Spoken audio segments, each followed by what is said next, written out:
పూర్తి ఎపిసోడ్ అని జీ5 లో ఉచితంగా చూడండి. యాప్ ని ఇప్పుడే డౌన్లోడ్ చేయండి. నేనేమంటాను తాతయ్య, నీ ఐడియా నాకు సూపర్గా నచ్చింది. ఆ కుందన నన్ను కొట్టినా సరే నేను వెళ్ళి తను కలుస్తాను. తన ప్రేమను సాధించి తన మనసులో స్థానం సంపాదించేంత వరకు నేను తనతోనే ఉంటాను.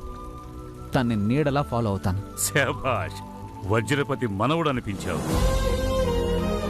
ఆడవాళ్ల మనసు గెలవటం అంత తేలిక కాదు. దానికి బోలెడంత ఓపిక కావాలి, అంతకంటే అపారమైన ప్రేమ కావాలి. కుందనంటే నీకు గొప్ప ప్రేమ ఉంది కాబట్టి ఏ రోజైనా తన మనసు గెలుస్తావన్న నమ్మకం నాకుంది.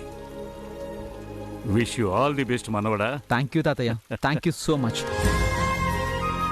కుందన మన ఇంటికి కోడలుగా రావడానికి ఒప్పుకుంది అనే గుడ్ న్యూస్తోనే నీ దగ్గరికి వస్తాను. Good, proceed. థ్యాంక్ యూ తాతయ్య.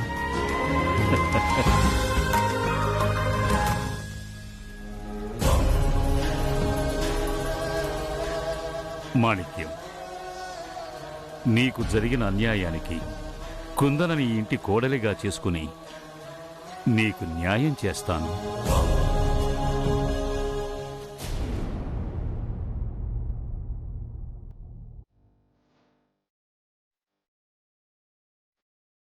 నాన్న చికిత్స కోసం డబ్బులు ఎలా అరేంజ్ చేయాలి?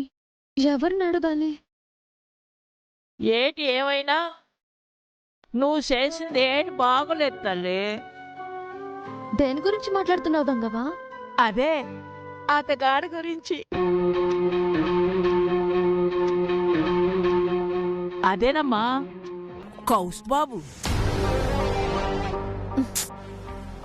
ఇంకోసారి అతని పేరెత్తావంటే బాగోదు.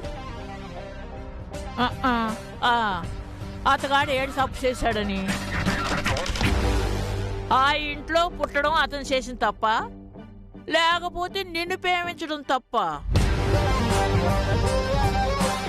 ఆ ఇంటి వారసుడని నాకు చెప్పకపోవడం తప్పు. చెప్తే ఏడు చేసేదానివి, పరిగెత్తుకుంటే వెళ్ళి కౌగిలించేసుకునేదానివా?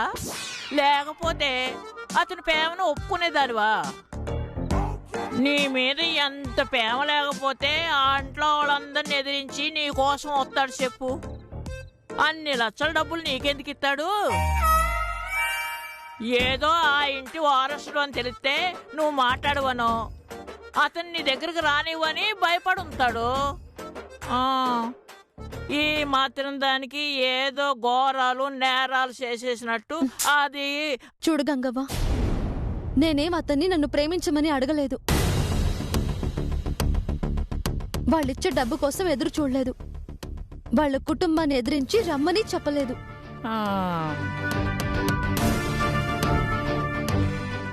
అయినా అతని గురించి మాట్లాడితే నువ్వు కూడా మా ఇంటికి రాకు. సర్లే అమ్మా, ఎంత కాదనుకున్నా నువ్వు మా తమ్ముడు బిడ్డవే. పూర్తి ఎపిసోడ్ అని జీ5 లో ఉచితంగా చూడండి. యాప్ ని ఇప్పుడే డౌన్లోడ్ చేయండి.